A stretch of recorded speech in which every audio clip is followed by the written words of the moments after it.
Over in Brazil, across the southern border, supporters of former Brazilian President Jair Bolsonaro and his sons on Monday gathered for a vigil ahead of his trial next to the condominium where he's under house arrest currently.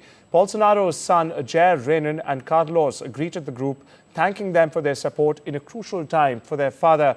Now, viewers, the verdict and the sentencing phase in the coup trial of the former president, in fact, begin on Tuesday. That's today at the Supreme Court in capital Brasilia.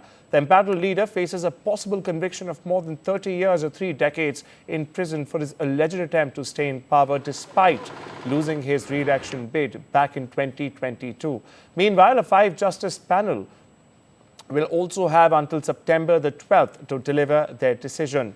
We also caught with O Globo's reporter Felipe Berini to understand exactly what's and how much is at stake in Brazil. Listen in.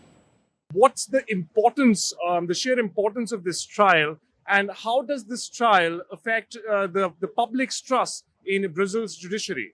Actually, you mentioned this is perhaps one of the most expected events in 2025.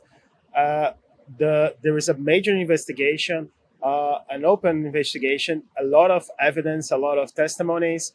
It's about one of the most dangerous and most dangerous and more severe moments against our democracy since our democratization, since the end of the dictatorship.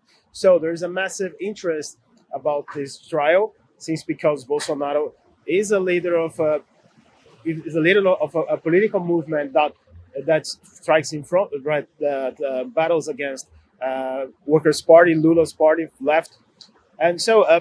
There is the recent polls that show that there is support for the process, the investigation, and the trial. Most analysts, they using sources inside the Supreme Court, they say he will probably be convicted, but we don't know the details of the conviction. And next week on Monday, when the trial starts, Brazil time, all the eyes will be in Brasilia. So the stakes are, of course, high for Jair Bolsonaro, but he does not seem to be alone, and the case seems to expand northwards, beyond Brazil, into the United States. So we've been seeing some kind of constant interference coming in from the United States, lobbying. We've seen Donald Trump's statements against Lula Ignacio da Silva.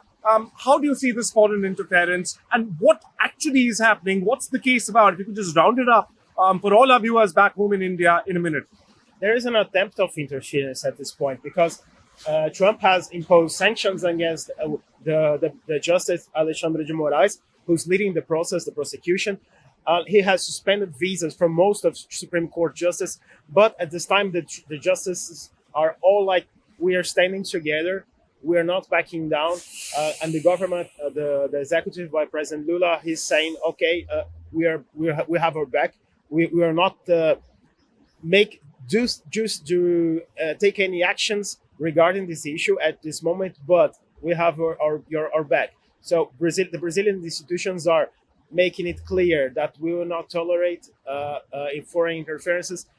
In not a political matter, actually, it's a criminal matter, since former President Bolsonaro is being accused of a really serious crime, which is attempting a coup d'etat.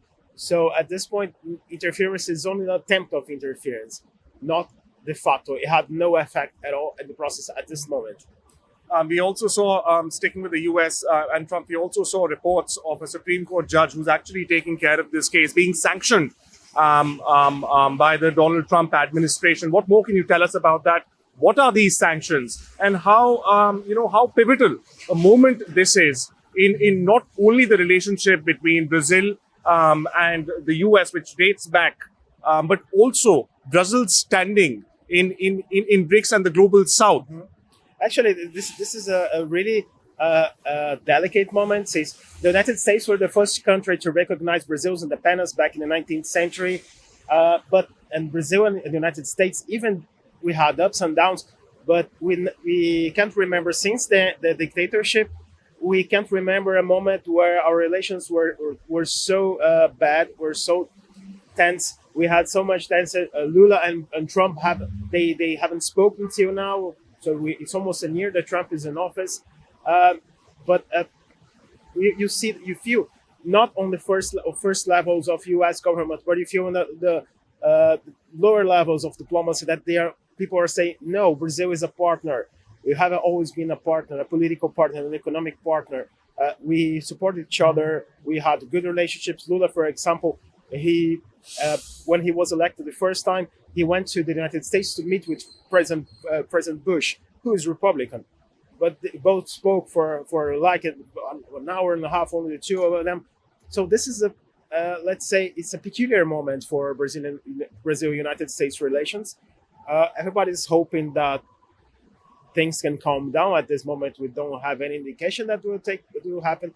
But regarding Justice Alexandre de Moraes, he's under Magnitsky global sanctions, which means he's basically cut off from the U.S. Financial system. But the financial institutions in Brazil are right now, they're in sort of a limbo. They don't know exactly what to do. Some reports claim that his bank, Banco do Brasil, cut his access to foreign credit card companies, but we have a Brazilian credit card company that he manages to use, and we have the national payment system PIX, which is also under Trump's scrutiny because it's making the big techs really angry about it. Taking from that, ever since the 20th of January, when the Trump 2.0 administration came, this sort of extra indulgence or interference with Brazil's internal workings, a criminal case, and you're someone who's been covering this for 2 odd decades. No one better to get perspective on this than you, Felipe. Is this only about a criminal case, justice, or is there something larger at play here, like tariffs?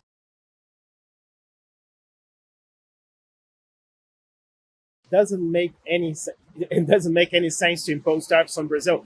The United States had for more than 10 years a trade surplus with Brazil, and it's increasing. So in economic terms, it doesn't make sense.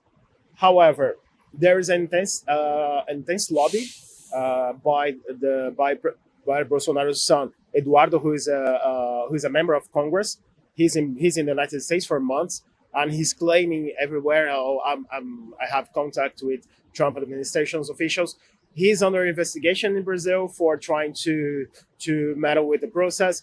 He's afraid that he exposed this personally, and some people off the record they're saying that this is probably true. That if he comes back to Brazil, he will be arrested, just like his father is under house arrest.